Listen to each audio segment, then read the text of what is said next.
시청자 여러분 안녕하세요. 오늘도 신화전설에서 여러분을 만날 수 있게 되어 기쁩니다. 이런 가사의 노래가 있답니다. 신발도 낡고 모자도 낡고 몸에 걸친 가사도 낡았네. 당신도 비웃고 그도 비웃네. 부채가 찢어졌다고 비웃네. 이 노래는 바로 제공스님에 관한 노래랍니다. 그럼 지금부터 제가 여러분께 제공스님의 이야기를 들려드릴게요.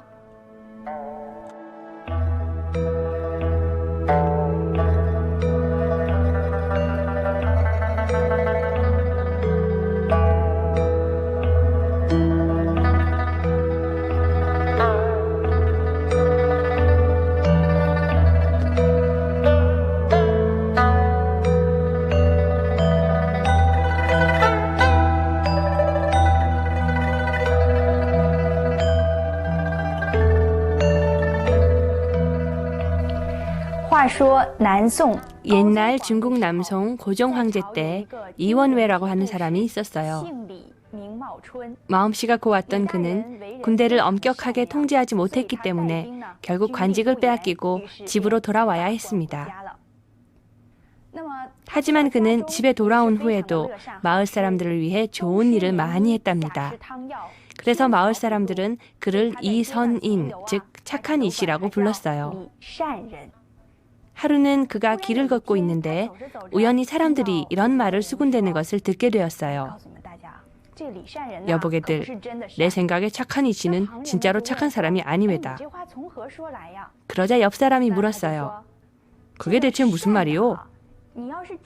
정말 착한 사람이라면 마땅히 조상을 위해 아들 하나쯤은 낳아야 하지 않겠소? 실제로 그는 자식이 없었어요. 말한 사람은 그냥 큰 뜻 없이 내뱉은 말이었지만 그는 그 말이 크게 마음에 걸렸어요. 집으로 돌아왔지만 여전히 기분이 우울했어요. 부인이 그 까닭을 묻자 그가 말했어요. 어떤 사람이 내가 정말 착한 사람이 아니라고 말했다오. 정말 착한 사람이라면 아들 하나쯤은 두어야 한다고 말이오. 하늘이 우릴 굽어 살피시어 아들 하나 내려주시면 얼마나 좋겠소. 그 말을 들은 부인은 새 아내를 맞이하는 게 어떻겠냐고 권유했어요. 당시엔 여러 명의 아내를 두는 사람들이 많았거든요. 부인, 그런 소리 말아요. 내가 어찌 그런 양심에 어긋나는 일을 할 수 있겠소. 당신의 나이가 아직은 40인데 자식을 낳지 못하리란 법도 없지 않소? 우리 절에 가서 부처님께 자식을 낳게 해달라고 빌어봅시다. 그래서 사흘 후 이들 부부는 하인을 데리고 국청사라는 절로 갔어요.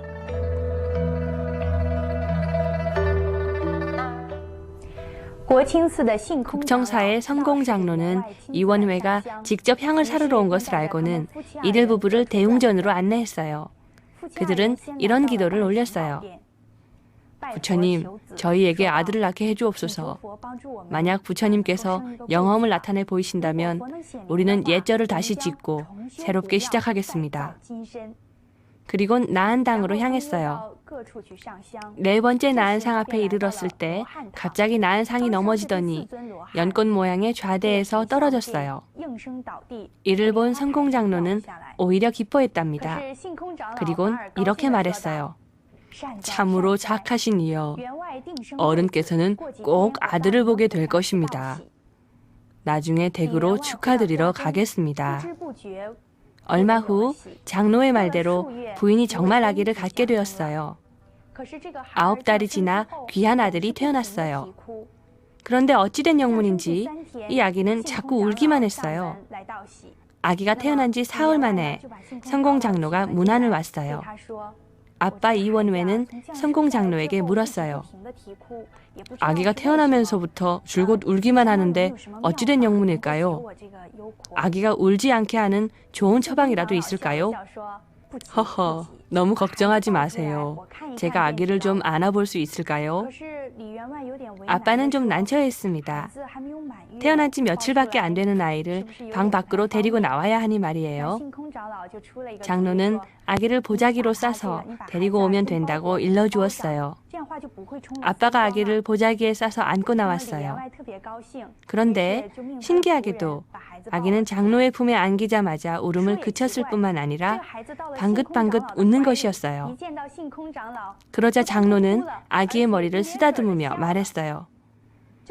귀여운 아기님, 아기님의 내력을 저는 다 알아요. 이제 아기님 왔으니 저는 가도 되겠네요. 장로는 이런 이상야릇한 말을 하더니 이원회에게 아기 이름을 제명의 제자로 이수영이라고 지으면 어떠냐고 물었습니다. 이원회가 그렇게 하는 것이 좋겠다고 대답하자 성공장로는 절로 돌아갔습니다. 李员外应了，于是星空长老便回到了他的寺院中去了。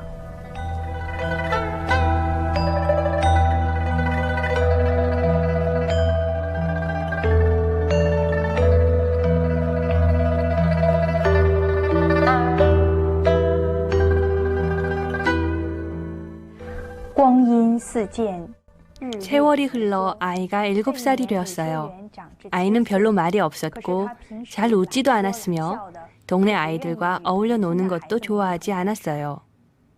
그가 학교에 갈 나이가 되자 부모는 그에게 글을 가르쳐줄 선생 한 분을 모셨어요. 함께 공부하는 아이가 둘이 있었는데 하나는 9살이며 이름이 한문미라는 아이였고 또 다른 아이는 수연이의 이종사촌인데 8살이며 왕전이라고 불렀어요. 그들 중에서 수연이가 가장 어렸지만 기억력도 제일 좋았고 재능도 가장 뛰어났지요. 그래서 선생은 수연이가 커서 큰 일을 할 사람이라며 만나는 사람에게마다 수연이의 칭찬을 아끼지 않았어요.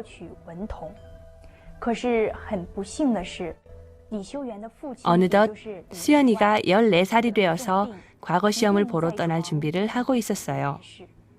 그런데 불행하게도 수연이의 아빠 이원회는 중병을 앓고 있었고 거의 돌아가실 만큼 몸이 약해져 있었답니다. 이원회는 함께 공부하는 왕전이의 아빠이자 수연이의 외삼촌인 왕안사를 불러다가 부탁했어요. 동생, 나는 더는 살지 못할 것 같소. 앞으로 우리 아이와 아내를 잘 보살펴주오. 나는 이미 수원이 색식감을 정해놓았소. 유친후의 딸 유가장이요. 왕안사는 이원회를 위로했어요. 걱정하지 마세요. 제가 있는 힘껏 보살펴줄 겁니다. 그는 또 엄마에게도 부탁했어요. 부인, 내가 올해로 55살이요. 내가 돌아갔다고 해서 절대 낙심하지 마시오. 아이를 잘 키워주오. 그러면 내가 저승에 가서도 기뻐할 것이오. 그리고 수연이에게도 몇 마디 당부하고는 눈을 감았어요. 이원회가 숨을 거두자 처남인 왕안사가 뒷일을 책임지고 장례를 치렀어요. 还是王员外，也就是李员外的内弟，替他们办理了丧事。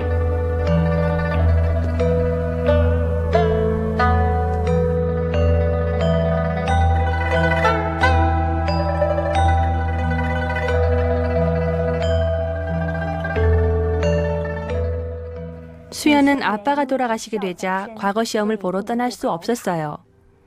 그러나 함께 공부한 한문미와 왕전은 이 해에 과거 시험에 합격하여 돌아왔어요. 그로부터 2년 후 이수연의 어머니도 병으로 돌아가셨어요. 그래서 수연은 이 해에도 시험을 볼 수 없었어요.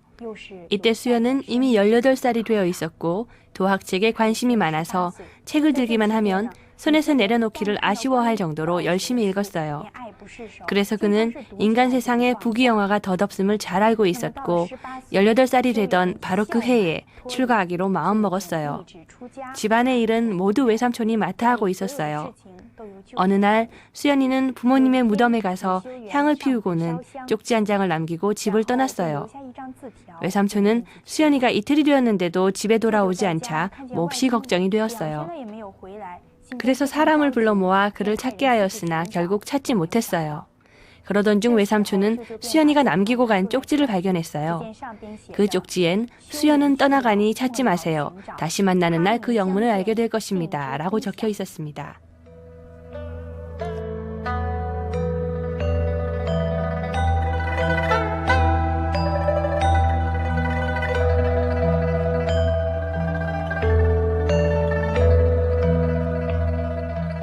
시청자 여러분 많이 기다리셨죠? 지금까지도 제공이란 두 글자가 나타나지 않았으니 말이에요. 사실은 제가 방금 이야기한 이수연이란 아이가 바로 제공 스님이랍니다. 다음 시간에 우리는 정말 제공 스님을 우리들의 이야기 속으로 모셔오도록 하겠습니다. 그럼 다음 시간에 또 만나요.